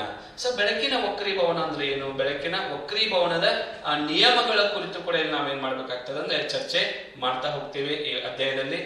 ಜೊತೆಗೆ ಇಲ್ಲಿಯೂ ಕೂಡ ನಾವು ಈ ಒಂದು ವಕ್ರೀಭವನವನ್ನ ಚೆನ್ನಾಗಿ ಓದ್ಕೋಬೇಕಾಗಿತ್ತು, ಕರಾರುವಕ್ಕಾಗಿ ಓದ್ಕೋಬೇಕಾಗಿತ್ತು ಅಂದ್ರೆ ನಾವು ಮಸೂರಗಳನ್ನು ಬಳಸ್ತಾ ಇದ್ದೇವೆ. ಮಸೂರದಲ್ಲಿ ಬರ್ತಕ್ಕಂಥ 2 ಪ್ರಕಾರಗಳು, ಪೀನ ಮಸೂರ, ನಿಮ್ನ ಮಸೂರ, ಮತ್ತೆ ಅದರಲ್ಲಿ ಬರ್ತಕ್ಕಂಥ ಭಾಗಗಳು ಅಥವಾ ವಿಧಗಳನ್ನ ನಾವು ನೋಡ್ತಾ ಹೋಗ್ಬೇಕು. ಇನ್ನು ಪೀನ ಮಸೂರದಿಂದ ಪಡೆದಂತಹ ಬಿಂಬಗಳ ಒಂದು ಸ್ಥಾನ, ಸ್ವಭಾವ ಮತ್ತು ಗಾತ್ರವನ್ನು ಸೂಚಿಸತಕ್ಕಂತಹ ರೇಖಾಚಿತ್ರಗಳು, ಇನ್ನು ನಿಮ್ನ ಮಸೂರದಿಂದ ಪಡೆದ ಬಿಂಬಗಳ ರೇಖಾಚಿತ್ರಗಳನ್ನು ಕೂಡ ಇಲ್ಲಿ ನಾವೇನ್ ಮಾಡ್ಬೇಕಾಗ್ತದೆ ಅಂದ್ರೆ ಕಡ್ಡಾಯವಾಗಿ ಆ ಚಿತ್ರಗಳನ್ನು ಸಹ ರೂಢಿ ಮಾಡ್ಕೋಬೇಕಾಗ್ತದೆ. ಆ ಪರೀಕ್ಷೆಯಲ್ಲಿ ಈ ರೀತಿಯ ಪ್ರಶ್ನೆಯನ್ನು ಕೂಡ ಕೇಳ್ತಾನೆ. ಏನಂದ್ರೆ ಒಂದು ನಿಮ್ನ ದರ್ಪಣದ ಮುಂದೆ ವಕ್ರತಾ ಕೇಂದ್ರದಲ್ಲಿ ವಸ್ತುವನ್ನು ಇಟ್ಟಾಗ ಮೂಡ್ತಕ್ಕಂತಹ ಬಿಂಬದ ಸ್ಥಾನ, ಸ್ವಭಾವ ಮತ್ತು ಗಾತ್ರದ ಕುರಿತು ವಿವರಣೆಯನ್ನು ಬರೆಯಿರಿ, ಚಿತ್ರದೊಂದಿಗೆ ವಿವರಣೆ ಬರೆಯಿರಿ ಅಂತಕ್ಕಂಥ ಒಂದು ಪ್ರಶ್ನೆಯನ್ನು ಕೂಡ ಏನ್ ಮಾಡಬಹುದು ಅಂದ್ರೆ ಕೇಳಬಹುದು. ಇದೇ ರೀತಿ ಪೀನ ಮಸೂರದ ಕೂಡ ಮೇಲೆ ಈ ಒಂದು ವಸ್ತುವನ್ನ ಇಷ್ಟು ಅಂತರದಲ್ಲಿ ಇಟ್ಟಾಗ ಬಿಂಬ ಎಲ್ಲಿ ಮೂಡ್ತದೆ, ಬಿಂಬದ ಸ್ಥಾನವೇನು, ಬಿಂಬದ ವರ್ಧನೆ ಏನು, ಬಿಂಬದ ಗಾತ್ರ ಅಂದ್ರೆ ವರ್ಧನೆ ಅಂದ್ರೆ ಏನು, ಬಿಂಬದ ಸ್ವಭಾವದ ಕುರಿತು ಇಲ್ಲಿ ಏನ್ ಮಾಡ್ತದೆ ಅಂದ್ರೆ ಪ್ರಶ್ನೆಯನ್ನ ಕೇಳಲಾಗ್ತದೆ. ಸೊ ಬೆಳಕು ಅಧ್ಯಾಯಕ್ಕೆ ಸಂಬಂಧಪಟ್ಟಾಗೆ ಮತ್ತೆ ದರ್ಪಣಕ್ಕೆ ಸಂಬಂಧಪಟ್ಟಂತ ಸೂತ್ರಗಳನ್ನ ಕೇಳ್ತಾರೆ. ನಿಮಗೆ ಗೊತ್ತಿರ್ತಕ್ಕಂಥದ್ದು 1/f = 1/v + 1/u ಅಂತಕ್ಕಂಥದ್ದು ದರ್ಪಣದ ಒಂದು ಸೂತ್ರ ಆದ್ರೆ, ಇನ್ನು ಮಸೂರದ ಸೂತ್ರ ನಾವು ಹೇಳುವುದಾದ್ರೆ 1/f = 1/p - 1/u. ಏನನ್ನು ಇದು ಮಸೂರದ ಸೂತ್ರ, ಇಂತಹ ಒಂದು ಸೂತ್ರಗಳ ಮೇಲೆ ಇಲ್ಲಿ ಪ್ರಶ್ನೆಯನ್ನು ಕೇಳ್ತಾ ಹೋಗ್ತಾರೆ. ಜೊತೆಗೆ ವರ್ಧನೆ ಅಂತ ಹೇಳಿ ಬರ್ತದೆ. ಸೊ ವರ್ಧನೆ ಅಂದ್ರೆ ವಸ್ತುವಿನ ಒಂದು ಎತ್ತರ ಅಪಾನ್ ಏನಂದ್ರೆ ಬಿಂಬದ ಎತ್ತರ ಮತ್ತು ವಸ್ತುವಿನ ಎತ್ತರಗಳ ಅನುಪಾತಕ್ಕೆ ನಾವು ವರ್ಧನೆ ಅಂತ ಕೇಳ್ತಾ ಇದ್ದೇವೆ. ಅದರ ಮೇಲೆ ಕೂಡ ಸಮಸ್ಯೆಯನ್ನು ಕೇಳುವಂತ ಅವಕಾಶಗಳದಾವ. ಆ ನಂತರದಲ್ಲಿ ಬರುವುದಾದ್ರೆ ಮಸೂರದ ಸಾಮರ್ಥ್ಯ ಅಂತ ಹೇಳಿ ಕೇಳ್ತಾರೆ. ಸೊ ಮಸೂರದ ಸಾಮರ್ಥ್ಯ ಅಂದ್ರೆ ಆ ಮಸೂರ ಹೊಂದಿರತಕ್ಕಂತ ಸಂಗಮ ದೂರವನ್ನು ಆಧಾರವಾಗಿ ಇಟ್ಟುಕೊಂಡ ಕೆಲಸ ನಾವು ಮಸೂರದ ಸಾಮರ್ಥ್ಯ ಅಂತ ಹೇಳ್ತಾ ಇದ್ದೇವೆ. ಸೊ ಈ ಮಸೂರದ ಸಾಮರ್ಥ್ಯವನ್ನು ನಾವು ಎದುರೊಳಗೆ ಅಳಿತಾ ಇದ್ದೇವೆ. ಸೊ ಡಯಾಪ್ಟರ್ದಲ್ಲಿ ಅಳಿತೇವೆ. ಒಂದು ಡಯಾಪ್ಟರ್ ಅಂದ್ರೆ ಏನು, ಈ ತರ ಪ್ರಶ್ನೆಗಳನ್ನು ಇಲ್ಲಿ ನಾವು ಕೇಳಲಾಗ್ತದೆ. ಒಂದು ಸಿಂಪಲ್ ಆಗಿ ನಾವು ಏನ್ ಮಾಡಬಹುದು ಅಂದ್ರೆ ಈ ಒಂದು ಓಮ್ ಎಂದರೇನು, ಒಂದು ಡಯಾಪ್ಟರ್ ಎಂದರೇನು, ಸೊ ಒಂದು ಏನಂದ್ರೆ ವೋಲ್ಟ್ ಎಂದರೇನು, ಒಂದು ಆಂಪಿಯರ್ ಎಂದರೇನು, ಈ ತರ ಮೇಲೆ ಒಂದು ಏನಾಗ್ತದೆ ಪ್ರಶ್ನೆಗಳನ್ನು ಕೇಳಲಾಗ್ತದೆ. ಸೊ ಮಕ್ಕಳು ಅವನ್ನಷ್ಟು ಏನ್ ಮಾಡ್ಬೇಕಂದ್ರೆ ಟಿಪ್ಪಣಿ ಮಾಡಿಕೊಂಡಾದ್ರೆ ಪರೀಕ್ಷೆಯಲ್ಲಿ ಉತ್ತಮ ಅಂಕಗಳನ್ನ ಪಡಿಬಹುದು. ಇನ್ನು ಕೊನೆಗೆ ಭೌತಶಾಸ್ತ್ರದಲ್ಲಿ ಬರ್ತಕ್ಕಂಥ ಮತ್ತೊಂದು ಮುಖ್ಯವಾದಂತಹ ಒಂದು ಅಧ್ಯಾಯ ಅಂದ್ರೆ ಶಕ್ತಿಯ ಆಕಾರಗಳು. ಸೊ ಮಕ್ಕಳೇ ಈ ಒಂದು ಶಕ್ತಿಯ ಆಕಾರಗಳನ್ನು ಕೂಡ ಈ ಅಧ್ಯಾಯವನ್ನು ಕೂಡ ತಾವು ಬಹಳಷ್ಟು ಏನಂದ್ರೆ ಚೆನ್ನಾಗಿ ಓದ್ಕೋಬೇಕಾಗ್ತದ, ತಯಾರಿ ಚೆನ್ನಾಗಿ ಮಾಡ್ಕೋಬೇಕಾಗ್ತದೆ. ಯಾಕಂದ್ರೆ ಸ್ವಲ್ಪ ಅನ್ವಯ ಮಾದರಿ ಪ್ರಶ್ನೆಗಳನ್ನು ಕೂಡ ಇಲ್ಲಿ ಕೇಳುವಂತಹ ಅವಕಾಶ ಇರ್ತದೆ. ಅದು ಈ ಅಧ್ಯಾಯದಲ್ಲಿ ನಾವು ನೋಡುವುದಾದ್ರೆ ಸಾಮಾನ್ಯವಾಗಿ ನಿಮಗೆ ಶಕ್ತಿ ಅಂದ್ರೆ ಏನು ಗೊತ್ತಿರಬೇಕು. ಶಕ್ತಿ 2 ಪ್ರಮುಖ ಆಕಾರಗಳು, ಸಾಂಪ್ರದಾಯಿಕ ಶಕ್ತಿಯ ಆಕಾರಗಳು ಮತ್ತು ಅಸಾಂಪ್ರದಾಯಿಕ ಶಕ್ತಿಯ ಆಕಾರಗಳು. ಇನ್ನು ಸಾಂಪ್ರದಾಯಿಕ ಶಕ್ತಿಯ ಆಕಾರಗಳಿಗೆ ಬರುವುದಾದ್ರೆ ಪಳೆಯುಳಿಕೆ ಶಕ್ತಿ ಆಗಿರಬಹುದು, ಆ ನಂತರ ಉಷ್ಣ ವಿದ್ಯುತ್ ಸ್ಥಾವರಗಳಿಂದ ಪಡಿತಕ್ಕಂಥ ಶಕ್ತಿ ಆಗಿರ್ಬೋದು, ಆ ನಂತರ ಜಲ ವಿದ್ಯುತ್ ಸ್ಥಾವರದಿಂದ ಪಡಿತಕ್ಕಂಥ ಶಕ್ತಿ ಆಗಿರ್ಬೋದು, ನ್ಯೂಕ್ಲಿಯೈ ಶಕ್ತಿಗಳಾಗಿರ್ಬೋದು. ಇವೆಲ್ಲವೂ ಕೂಡ ಸಾಂಪ್ರದಾಯಿಕ ಶಕ್ತಿಯ ಆಕಾರಗಳು ಬಂದ್ರೆ ಇನ್ನು ಎಷ್ಟು ಈ ಸಾಂಪ್ರದಾಯಿಕ ಶಕ್ತಿ ಆಕಾರಗಳನ್ನು ಬಳಸ್ತಾ ಹೋದ್ರೆ ಅವುಗಳ ಸಂಗ್ರಹ ಏನಾಗ್ತದ, ಕ್ಷೀಣ ಆಗ್ತದ, ಅವು ಪರಿಸರವನ್ನ ಏನ್ ಮಾಡ್ತಾವ ಅಂದ್ರೆ ಮಲಿನ ಮಾಡ್ತಾವ. ಹೀಗಾಗಿ ಇವುಗಳನ್ನು ಸ್ವಲ್ಪ ನಾವೇನ್ ಮಾಡ್ಬೇಕಂದ್ರೆ ಬಳಕೆಯನ್ನ ಕಡಿಮೆ ಮಾಡಿಬಿಟ್ಟು ಇನ್ನು ಅಸಾಂಪ್ರದಾಯಿಕ ಶಕ್ತಿ ಆಕಾರಗಳು, ನಾನ್ ಕನ್ವೆನ್ಷನಲ್ ಎನರ್ಜಿ ಅಂತ ನಾವೇನ್ ಮಾಡ್ತಾ ಇದ್ದೇವೆ ಅಂತ ಕರಿತಾ ಇದ್ದೇವೆ. ಆ ಅಸಾಂಪ್ರದಾಯಿಕ ಶಕ್ತಿಯ ಆಕಾರಗಳಾದಂತಹ ಸೌರ ಶಕ್ತಿ ಆಗಿರ್ಬೋದು, ಪವನ ಶಕ್ತಿ ಆಗಿರ್ಬೋದು, ಅಲೆಗಳ ಶಕ್ತಿ ಆಗಿರ್ಬೋದು, ಭೂಗರ್ಭ ಉಷ್ಣ ಶಕ್ತಿ ಆಗಿರ್ಬೋದು, ಸಮುದ್ರ ಶಕ್ತಿ ಆಗಿರ್ಬೋದು, ಜೈವಿಕ ರಾಶಿಯಿಂದ ಪಡಿತಕ್ಕಂಥ ಶಕ್ತಿ, ಅಂತಹ ಶಕ್ತಿಗಳ ಕುರಿತು ನಾವು ಹೆಚ್ಚಿಗೆ ಮುಖ ಮಾಡಿದ್ದೆ ಆದ್ರೆ ಅಂತಹ ಶಕ್ತಿಗಳನ್ನು ಬಳಸ್ಕೊಳ್ತಕ್ಕಂಥ ತಂತ್ರಜ್ಞಾನವನ್ನು ನಾವು ಅಭಿವೃದ್ಧಿ ಪಡಿಸಿಕೊಂಡ್ರೆ ನಾವು ಏನ್ ಮಾಡಬಹುದು ಅಂದ್ರೆ ಇವುಗಳನ್ನು ಎಷ್ಟು ಬಳಸಿದ್ರು ಕೂಡ ಅವು ಏನಾಗುವುದಿಲ್ಲ ಅಂದ್ರೆ ಬರಿದಾಗುವುದಿಲ್ಲ. ಯಾಕಂದ್ರೆ ಅದು ನವೀಕರಿಸಬಹುದಾದ ಶಕ್ತಿಯ ಆಕಾರಗಳು. ಜೊತೆಗೆ ಇದು ಯಾವುದೇ ರೀತಿಯ ಪರಿಸರವನ್ನು ಏನ್ ಮಾಡುವುದಿಲ್ಲ ಅಂದ್ರೆ ಮಲಿನ ಮಾಡುವುದಿಲ್ಲ. ಅದು ಈ ಅಧ್ಯಾಯದಲ್ಲಿ ನಾವು ಓದಬೇಕಾಗಿತ್ತಂದ್ರೆ ಸಿಂಪಲ್ ಆಗಿ ನೋಡಿ, ಒಂದು ಪಳೆಯುಳಿಕೆ ಶಕ್ತಿ ಇದೆ ಅಂದ್ರೆ ಮೊದಲು ನಿಮಗೆ ಪಳೆಯುಳಿಕೆ ಅಂದ್ರೆ ಏನು ಗೊತ್ತಿರಬೇಕು, ಪಳೆಯುಳಿಕೆಗಳು ಹೇಗೆ ರೂಪುಗೊಳ್ಳುತ್ತಾ ಅನ್ನೋದು ಗೊತ್ತಿರಬೇಕು. ಆ ನಂತರ ಪಳೆಯುಳಿಕೆ ಶಕ್ತಿಯ ಉಪಯೋಗಗಳೇನು, ಅನುಕೂಲಗಳೇನು, ಇನ್ನು ಪಳೆಯುಳಿಕೆ ಶಕ್ತಿಯ ಅನಾನುಕೂಲಗಳು ಏನು ಅನ್ನೋದ್ರ ಕುರಿತು ತಾವೇನ್ ಮಾಡ್ಬೇಕಾಗ್ತದೆ ಅಂದ್ರೆ ಪಟ್ಟಿಯನ್ನು ಮಾಡ್ತಾ ಹೋಗ್ಬೇಕು. ನಿಮ್ಮದೇ ಆದಂತಹ ಒಂದು ಟಿಪ್ಪಣಿಯನ್ನು ತಾವು ಮಾಡ್ಕೊಂಡ್ರೆ ಒಂದು ಪರೀಕ್ಷೆ ದೃಷ್ಟಿಯೊಳಗೆ, ಹೌದಾ, ವಾರ್ಷಿಕ ಪರೀಕ್ಷೆ ಹಿಂದಿನ ದಿನ ಆಗಿರ್ಬೋದು ಅಥವಾ ಈ ಒಂದು ಪುನರಾವರ್ತನೆಯನ್ನು ಮಾಡ್ತಕ್ಕಂಥ ದಿನಗಳಲ್ಲಿ ನಿಮ್ಮದೇ ಕೈ ಬರಹದಿಂದ ಬರೆದಂತಹ ನೋಟ್ಸ್ಗಳು ಬಹಳಷ್ಟು ನಿಮಗೆ ಏನಾಗ್ತಾವ ಅಂದ್ರೆ ಉಪಯುಕ್ತ ಆಗ್ತವ.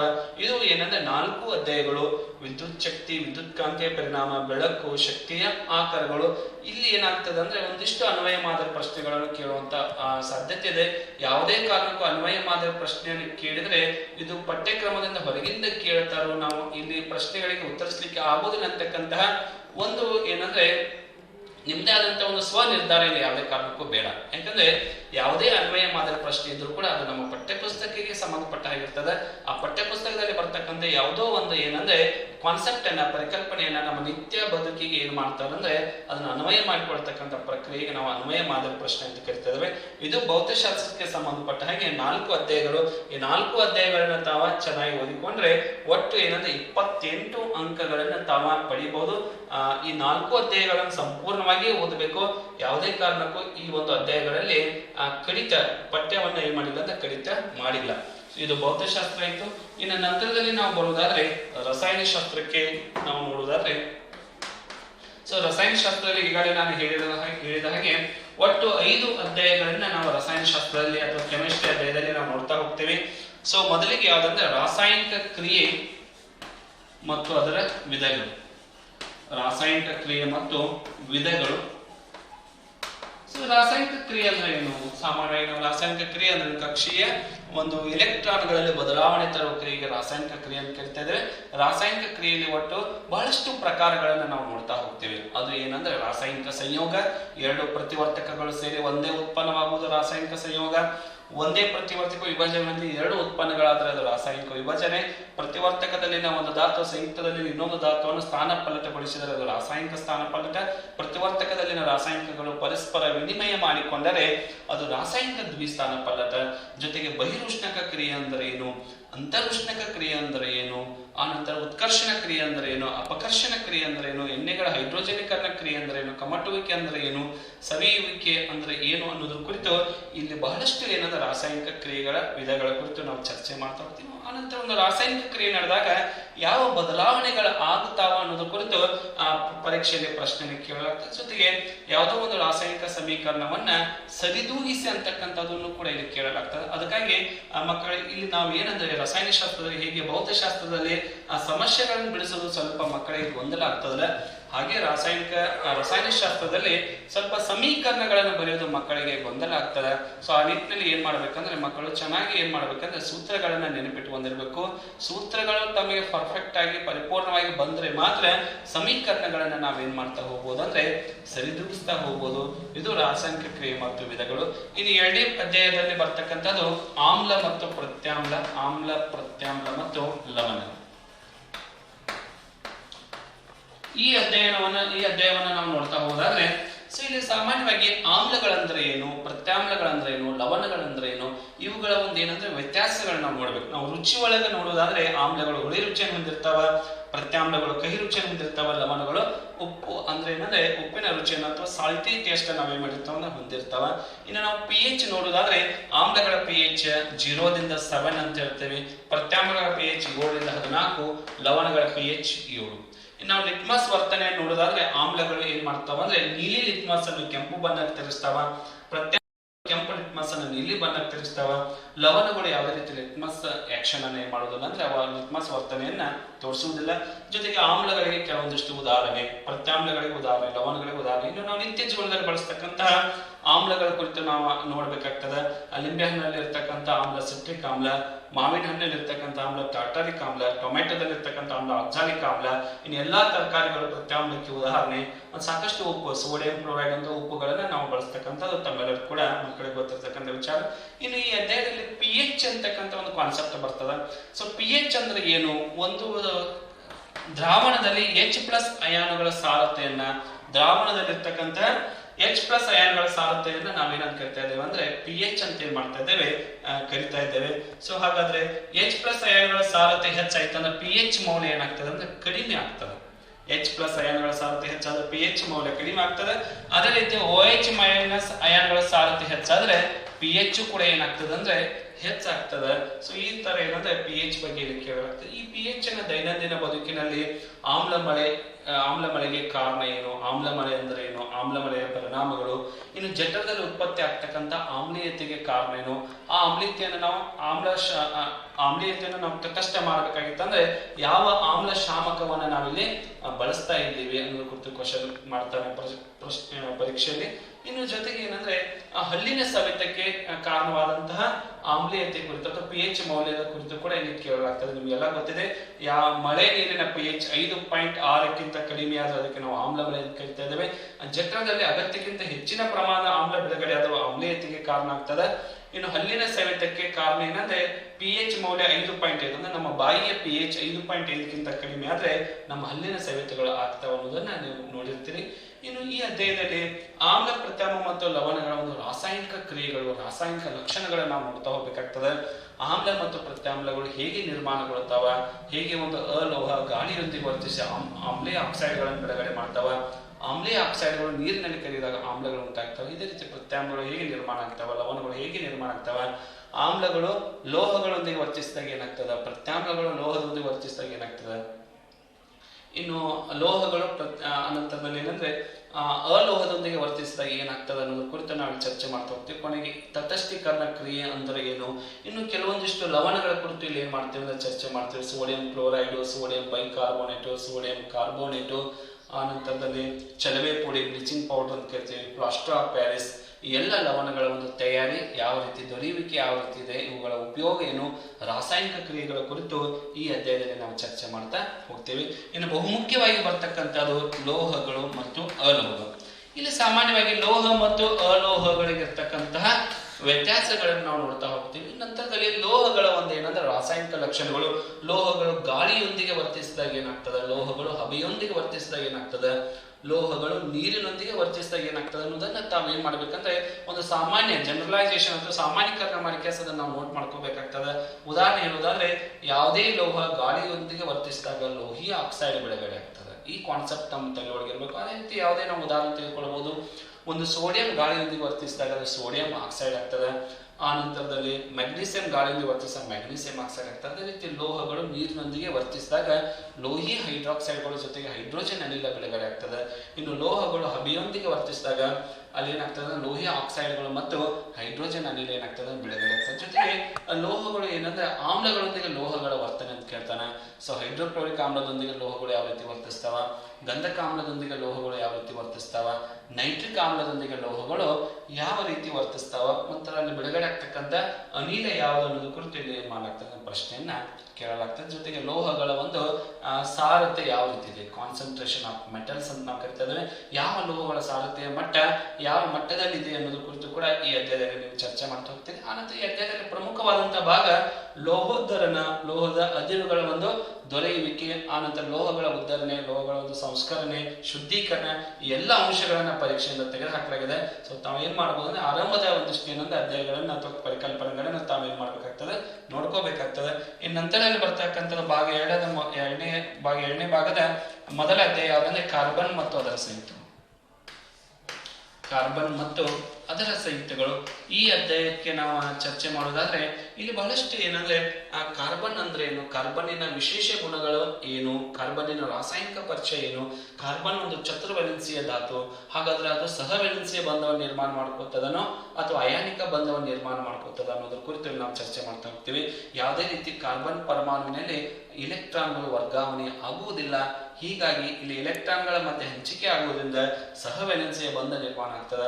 ಇನ್ನು ಸಹವೇಲೆನ್ಸಿಯ ಬಂಧ ಎಂದರೇನು, ಆ ನಂತರದಲ್ಲಿ ಹೈಡ್ರೋಜನ್ ನಲ್ಲಿ ಸಹವೇಲೆನ್ಸಿಯ ಬಂಧ ನಿರ್ಮಾಣವಾಗುವಿಕೆ, ಆಕ್ಸಿಜನ್ ಅಣುವಿನಲ್ಲಿ, ಆನಂತರ ನೈಟ್ರೋಜನ್ ಅಣುವಿನಲ್ಲಿ, ಮಿಥೇನ್ ಅಣುವಿನಲ್ಲಿ ಯಾವ ರೀತಿ ಸಹವೇಲೆನ್ಸಿಯ ಬಂಧ ನಿರ್ಮಾಣ ಆಗ್ತದೆ ಅನ್ನೋದು ಕುರಿತು ಈ ಅಧ್ಯಾಯದ ಆರಂಭದಲ್ಲಿ ನಾವು ಕಲಿತಾ ಹೋಗ್ತೀವಿ. ಮತ್ತು ನಂತರದಲ್ಲಿ ಬರ್ತಕ್ಕಂಥದ್ದು ಬಹುಮುಖ್ಯವಾದಂತಹ ಅಧ್ಯಾಯ ಯಾವುದಂದ್ರೆ, ಬಹುಮುಖ್ಯವಾದ ಪರಿಕಲ್ಪನೆ ಯಾವುದಂದ್ರೆ ಹೈಡ್ರೋಕಾರ್ಬನ್ಗಳು ಅಂತೇಳಿ ಬರ್ತದೆ. ಸೊ ಹೈಡ್ರೋಕಾರ್ಬನ್ಗಳು ಅಂದ್ರೆ ಏನು, ಹೈಡ್ರೋಕಾರ್ಬನ್ಗಳ ವರ್ಗೀಕರಣ ಯಾವ ರೀತಿ ಮಾಡಿದ್ದೇವೆ, ಅಸೈಕ್ಲಿಕ್ ಹೈಡ್ರೋಕಾರ್ಬನ್ಗಳು ಮತ್ತು ಸೈಕ್ಲಿಕ್ ಹೈಡ್ರೋಕಾರ್ಬನ್ಗಳು. ಇನ್ನು ಈ ಒಂದು ಹೈಡ್ರೋಕಾರ್ಬನ್ಗಳನ್ನು ಹೆಸರಿಸ್ತಕ್ಕಂಥ ವಿಧಾನ, ಸೊ ಕಾರ್ಬನ್ ಸಂಖ್ಯೆ ಆಧಾರದ ಮೇಲೆ ನಾವು ಹೈಡ್ರೋಕಾರ್ಬನ್ಗಳ ಹೆಸರು ಇರ್ತಾ ಹೋಗ್ತೀವಿ. ಕಾರ್ಬನ್ ಸಂಖ್ಯೆ 1 ಇದ್ರೆ ನಾವೇನಂತೀವಿ ಮಿತ್ ಅಂತೀವಿ, 2 ಇದ್ರೆ ಇತ್ತು, 3 ಇದ್ರೆ ಪ್ರೋಪ್, 4 ಇದ್ರೆ ಬ್ಯೂಟ್, 5 ಇದ್ರೆ ಪೆಂಟ್. ಈ ರೀತಿ ನೀವೇನಂದ್ರೆ ಈಗಾಗಲೇ ಶಿಕ್ಷಕರು ನಿಮಗೆ ಬಹಳ ಚೆನ್ನಾಗಿ ಹೇಳ್ಕೊಟ್ಟಿರ್ತಾರೆ. ಸೊ ಈ ತರ ಏನಂದ್ರೆ ಕಾರ್ಬನ್ ಸಂಖ್ಯೆ ಆಧಾರದ ಮೇಲೆ ನಾವೇನ್ ಮಾಡ್ತೀವಿ ಅಂದ್ರೆ ಹೈಡ್ರೋಕಾರ್ಬನ್ಗಳನ್ನ ಹೈಡ್ರೋಕಾರ್ಬನ್ಗಳನ್ನ ಹೆಸರಿಡ್ತಾ ಹೋಗ್ತೀವಿ. ಅದರಲ್ಲಿ ನಾವು ಅಲ್ಕೀನು, ಅಲ್ಕೈನು ಅವುಗಳ ಸಾಮಾನ್ಯ ಸೂತ್ರ, ಆನಂತರ ಅವುಗಳ ಮಧ್ಯೆ ಇರ್ತಕ್ಕಂಥ ಪರಮಾಣುಗಳ ಮಧ್ಯೆ ಇರ್ತಕ್ಕಂಥ ಬಂಧ ಸ್ವರೂಪ, ಏಕಬಂಧನೋ, ದ್ವಿಬಂಧನೋ, ತ್ರಿಬಂಧನೋ, ಆಮೇಲೆ ಆ ಒಂದು ಸಂಯುಕ್ತಗಳ ಒಂದು ರಚನಾ ಸೂತ್ರ ಮತ್ತು ಹೆಸರನ್ನು ಈ ಅಧ್ಯಾಯದಲ್ಲಿ ನಾವು ನೋಡ್ತಾ ಹೋಗ್ತೀವಿ. ಜೊತೆಗೆ ಕಾರ್ಬನ್ನಿನ ವಿಶೇಷ ಗುಣಗಳು ಯಾವುದು, ಕೆಟನೀಕರಣ ಆಗಿರ್ಬೋದು, ಆನಂತರ ಅನುರೂಪ ಶ್ರೇಣಿಗಳಾಗಿರ್ಬೋದು, ಸಮಾಂಗತೆ, ಈ 3 ಕಾನ್ಸೆಪ್ಟ್ಗಳ ಕುರಿತು ನಾವು ಚರ್ಚೆ ಮಾಡ್ತೀವಿ. ಇನ್ನು ಈ ಅಧ್ಯಾಯದಲ್ಲಿ ಕೊನೆಗೆ ಬರ್ತಕ್ಕಂಥದ್ದು ಯಾವುದಂದ್ರೆ ಕ್ರಿಯಾ ಗುಂಪುಗಳು ಅಂತೇಳಿ ಬರ್ತದೆ. ಸೊ ಕ್ರಿಯಾ ಗುಂಪು ಅಂದ್ರೆ ಏನು, ಅದ ಒಂದು ಧಾತುವಿನ ಅಥವಾ ಒಂದು ಸಂಯುಕ್ತದ ವಿಶೇಷ ಗುಣಕ್ಕೆ ಕಾರಣವಾದಂತಹ ಪರಮಾಣು ಗುಂಪಿಗೆ ನಾವು ಕ್ರಿಯಾ ಗುಂಪು ಅಂತ ಕರಿತೇವೆ. ಹಾಗಾದ್ರೆ ಈ ಕ್ರಿಯಾ ಗುಂಪುಗಳ ಸಾಮಾನ್ಯ ಸೂತ್ರ ಆರ್ ಬಾಂಡ್ ಎಕ್ಸ್ ಅಂತ ಕರಿತೇವೆ. ಇಲ್ಲಿ ಆರ್ ಅನ್ನೋದು ಹೈಡ್ರೋಕಾರ್ಬನ್ಗಳ ಭಾಗ ಆದ್ರೆ ಎಕ್ಸ್ ಅನ್ನೋದು ಏನಾಗ್ತೈತೆ ಅಂದ್ರೆ ಕ್ರಿಯಾ ಗುಂಪು ಆಗ್ತದೆ. ಹಾಗಾದ್ರೆ ಬಾಂಡ್ OH ಕ್ರಿಯಾ ಗುಂಪನ್ನು ಹೊಂದಿದ್ರೆ ಆ ಸಂಯುಕ್ತಕ್ಕೆ ಏನಂತ ಕರಿತೀವಿ ಅನ್ನೋದು ತಮಗೆ ಗೊತ್ತಿದೆ, ಆಲ್ಕೋಹಾಲ್ಗಳು. ಬಾಂಡ್ CH1 ಹೊಂದಿತ್ತಂದ್ರೆ ಆಲ್ಡಿಹೈಡ್ಗಳು, ಬಾಂಡ್ COOH ಇತ್ತಂದ್ರೆ ಕಾರ್ಬಾಕ್ಸಿಲಿಕ್ ಆಮ್ಲಗಳು, ಆ ಬಾಂಡ್ C+O ಇತ್ತಂದ್ರೆ ಕಿಟೋನ್ಗಳು, ಬಾಂಡ್ NH2 ಇತ್ತಂದ್ರೆ ನಾವು ಅಮೈನ್ಗಳು ಅಂತ ಕರಿತೇವೆ. ಸೊ ಈ ಒಂದು ಕ್ರಿಯಾ ಗುಂಪುಗಳ ಕೋಷ್ಟಕ ನಿಮ್ಮ ಪುಸ್ತಕದಲ್ಲಿ ಕೊಟ್ಟಿದ್ದಾರೆ. ಅದು ಪರೀಕ್ಷಾ ದೃಷ್ಟಿಯಿಂದ ಬಹಳ ಮುಖ್ಯ. 2 ಅಂಕಗಳನ್ನ ಆ ಕೋಷ್ಟಕದಿಂದ ಕೇಳಲಾಗ್ತದೆ. ಸೊ ಒಂದು ಏನಂದ್ರೆ ಸಂಯುಕ್ತದ ಹೆಸರೇನು, ಆನಂತರ ಅದು ಹೊಂದಿರತಕ್ಕಂಥ ಸಾಮಾನ್ಯ ಸೂತ್ರ, ಕ್ರಿಯಾ ಗುಂಪು, ಅದ್ರ ವಿಪ್ಯಾಕ ನಿಯಮ, ಅದು ಹೆಂಗೋ ಅಂತ್ಯಗೊಳ್ಳುತ್ತದೆ ಅನ್ನೋ ಕುರಿತು ತಾವು ತಿಳ್ಕೊಬೇಕು. ನಾನು ಒಂದು ಎಕ್ಸಾಂಪಲ್ ಕೊಡ್ತೀನಿ, ಆಲ್ಕೋಹಾಲ್. ಸೊ ಆಲ್ಕೋಹಾಲ್ಗಳ ಸಾಮಾನ್ಯ ಸೂತ್ರ ಆರ್ ಬಾಂಡ್ OH ಅಂತ ನಾವು ಹೇಳ್ತೀವಿ. ಆ ನಂತರದಲ್ಲಿ ಇವುಗಳ ಕ್ರಿಯಾ ಗುಂಪು ಬಾಂಡ್ OH. ನಂತರ ಇವು ಹೆಂಗೆ ಕೊನೆಗೊಳ್ತಾವ ಅಂದ್ರೆ ಓಲ್ ಅಂತ ಎಂಬ ಅಂತ್ಯ ಪ್ರತ್ಯಯದಿಂದ ಕೊನೆಗೊಳ್ತಾವ.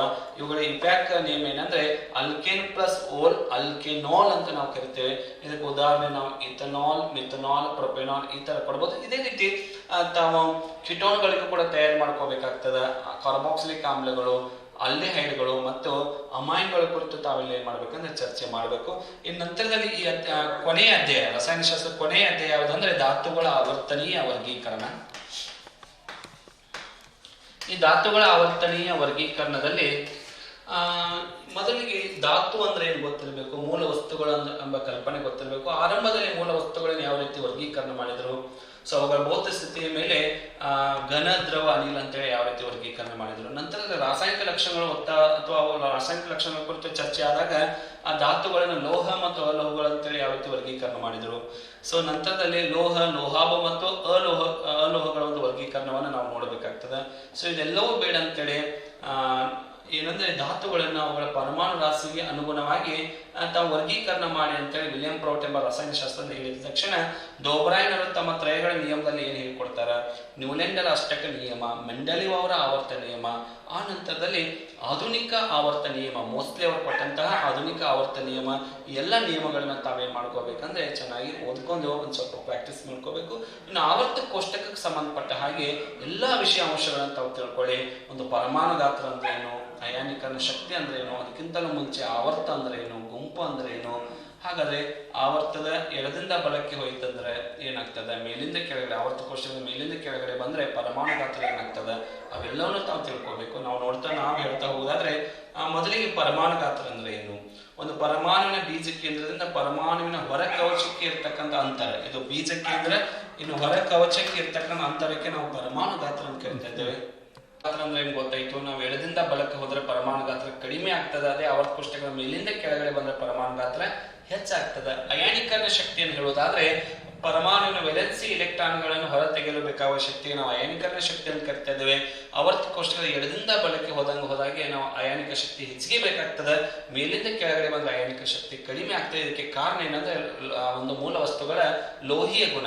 ನಾವು ಎಡದಿಂದ ಬಲಕ್ಕೆ ಹೋಯ್ದು ಅಂದ್ರೆ ಲೋಹೀಯ ಗುಣ ಕಡಿಮೆ ಆಗ್ತದೆ, ಇದರ ಅರ್ಥ ಅಲೋಹೀಯ ಗುಣ ಆವರ್ತ ಕೋಷ್ಟಕದಲ್ಲಿ ಹೆಚ್ಚಾಗ್ತದೆ. ಆವರ್ತ ಕೋಷ್ಟಕದ ಮೇಲಿಂದ ಕೆಳಗಡೆ ಬರ್ತಾ ಹೋದ್ರೆ ಲೋಹೀಯ ಗುಣ ಹೆಚ್ಚಾಗ್ತದೆ, ಅಲೋಹೀಯ ಗುಣ ಕಡಿಮೆ ಆಗ್ತದೆ. ವಿದ್ಯುತ್ ಧನೀಯತೆ, ವಿದ್ಯುತ್ ಋಣೀಯತೆ ಆವರ್ತ ಕೋಷ್ಟಕ ಎಡಭಾಗದಲ್ಲಿ ಇರ್ತಕ್ಕಂಥ ಧಾತುಗಳು ಲೋಹಗಳಾದ್ರೆ ಆವರ್ತ ಕೋಷ್ಟಕದ ಬಲಭಾಗದಲ್ಲಿ ಇರ್ತಕ್ಕಂಥ ಧಾತುಗಳು ಅಲೋಹಗಳು.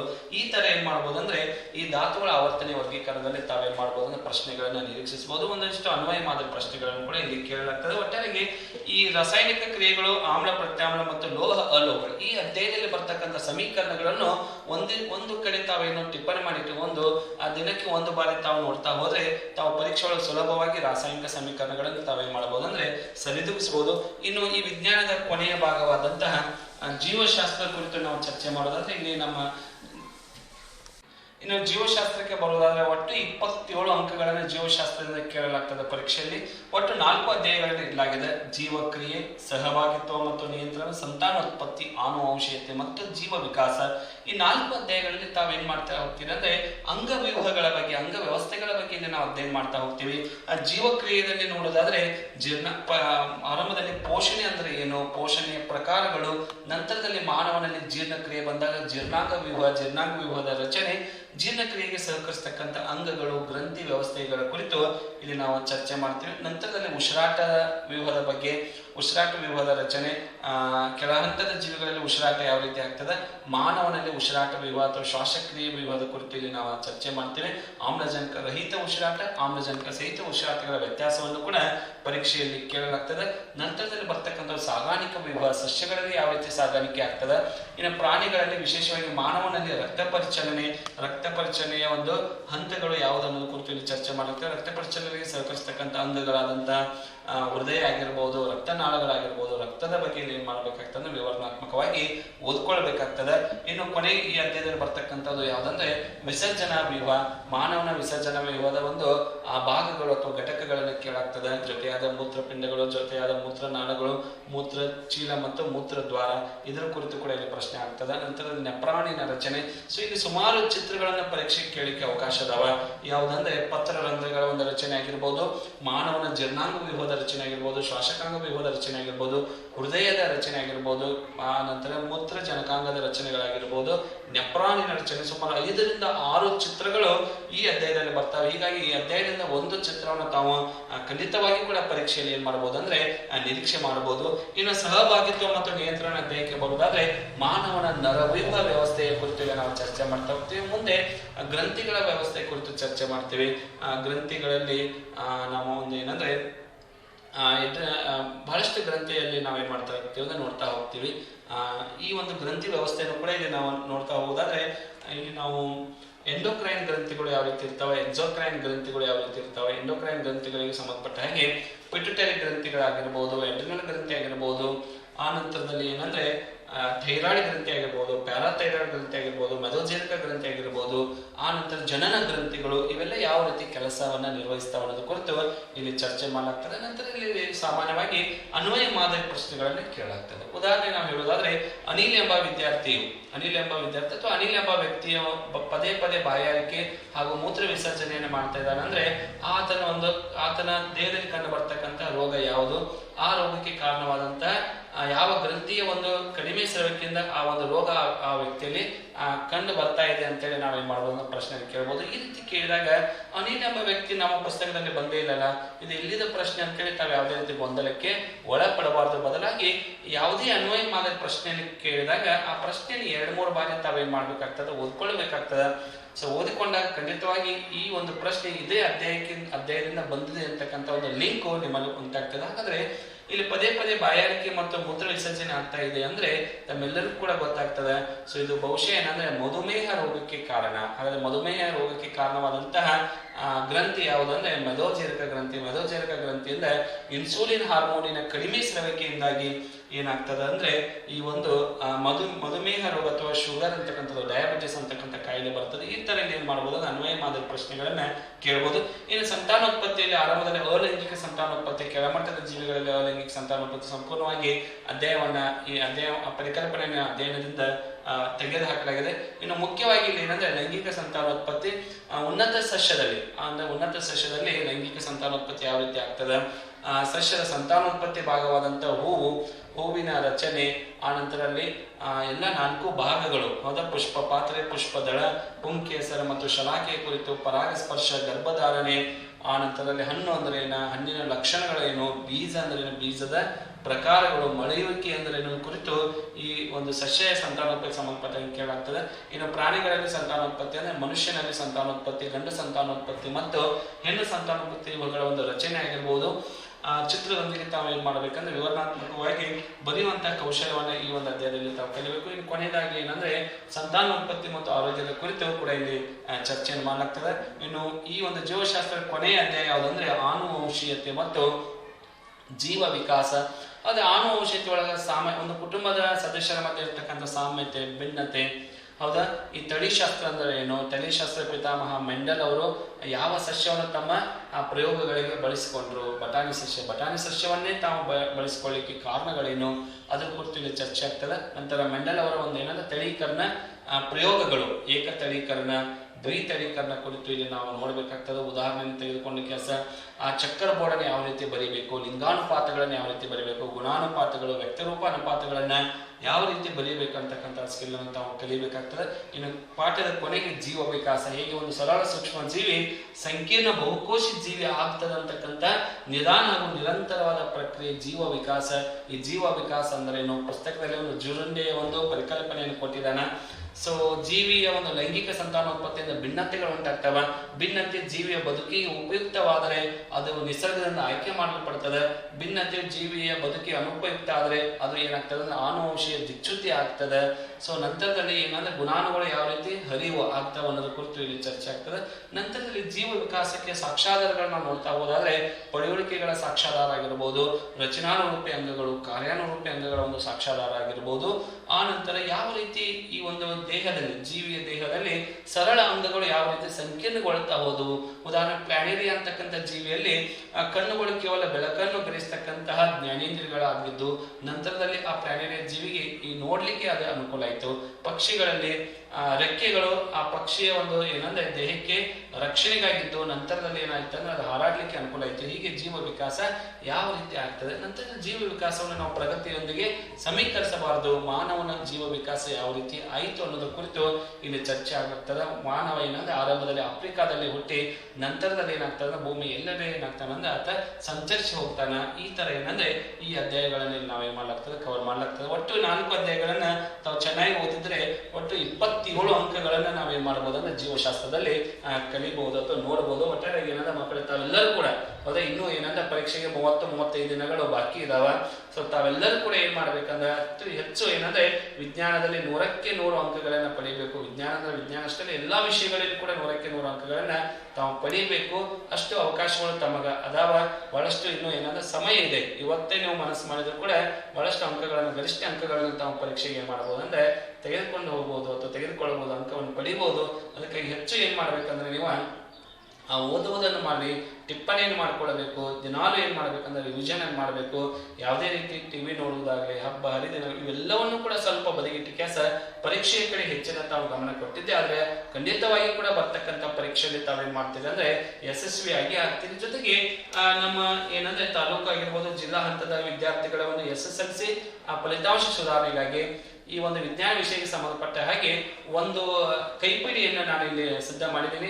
ಮಾನ್ಯ ಉಪನಿರ್ದೇಶಕರು ಆದಂತ ಶ್ರೀ ಮೋಹನ್ ಹಂಚಾಟೆ ಸರ್ ಅವರು ಹಾಗೂ ಮಾನ್ಯ ಕ್ಷೇತ್ರ ಶಿಕ್ಷಣಾಧಿಕಾರಿಗಳಂತ ಶ್ರೀ ಮೋಹನ್ ದಲ್ಲಿನ್ ಸರ್ ಅವರು ಹಾಗೂ ನಮ್ಮ ಪ್ರೌಢಶಾಲೆ ಮುಖ್ಯ ಶಿಕ್ಷಕರು ಎಲ್ಲ ಶಿಕ್ಷಕರ ವೃಂದದ ಸಹಕಾರದಲ್ಲಿ ವಿಜ್ಞಾನ ಶಿಕ್ಷಕರ ಸಹಕಾರದಲ್ಲಿ ಈ ಒಂದು ಏನಂದ್ರೆ ವಿಜ್ಞಾನ ಚಿಗುರು ಅಂತಕ್ಕಂಥ ಒಂದು ಕೈಪಿಡಿಯನ್ನು ನಾನು ಇಲ್ಲಿ ಸಿದ್ಧ ಮಾಡಿದ್ದೀನಿ.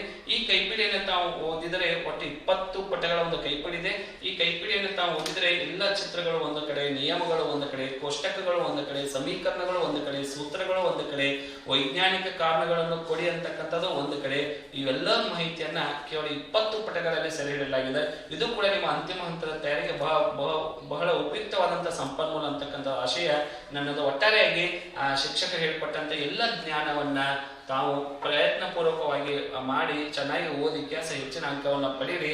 ಜೊತೆಗೆ ಎಲ್ಲ ನಮ್ಮ ಒಂದು ಏನಂದ್ರೆ ಪಾಲಕ ಬಂಧುಗಳಿಗೂ ಕೂಡ ಮಕ್ಕಳ ಒಂದು ತಯಾರಿಗಾಗಿ ತಾವು ಕೂಡ ಕಾಳಜಿ ವಹಿಸಿ, ಜೊತೆಗೆ ಈ ಒಂದು ಕಾರ್ಯಕ್ರಮ ವೀಕ್ಷಿಸ್ತಕ್ಕಂಥ ಎಲ್ಲ ವಿದ್ಯಾರ್ಥಿಗಳು, ಎಲ್ಲ ಪಾಲಕರು ಹಾಗೂ ನ್ಯೂಸ್ ಹಂಟ್ ಕನ್ನಡ ಚಾನೆಲ್ನ ಎಲ್ಲ ವೀಕ್ಷಕರಿಗೂ ಕೂಡ ಮತ್ತೊಮ್ಮೆ ನಾನು ನಮಸ್ಕಾರಗಳನ್ನು ತಿಳಿಸ್ತಾ ಈ ನ್ಯೂಸ್ ಚಾನೆಲ್ ಹಂಟನ್ನು ತಾವೇನ್ ಮಾಡ್ಬೇಕಂದ್ರೆ ಸಬ್ಸ್ಕ್ರೈಬ್ ಮಾಡಿ, ಲೈಕ್ ಮಾಡಿ, ಶೇರ್ ಮಾಡಿ. ಯಾಕಂದ್ರೆ ಒಂದು ಮಾಧ್ಯಮ ಇಷ್ಟು ಏನಂದ್ರೆ ಮಕ್ಕಳ ಒಂದು ಏನಂದ್ರೆ ಶೈಕ್ಷಣಿಕ ಬದುಕಿಗೆ ಅನುಕೂಲ ಮಾಡತಕ್ಕಂಥ ಮಾಧ್ಯಮ ಯಾವ್ದಾದ್ರು ಇದ್ರೆ ಅದು ನಮ್ಮ ನ್ಯೂಸ್ ಹಂಟ್ ಕನ್ನಡ ಚಾನೆಲ್ ಅಂತಕ್ಕಂಥ ಒಂದು ಅಭಿಲಾಷೆ ವ್ಯಕ್ತಪಡಿಸುತ್ತಾ ತಮ್ಮೆಲ್ಲರಿಗೂ ಕೂಡ ವಂದನೆ, ಅಭಿನಂದನೆ. Thank you.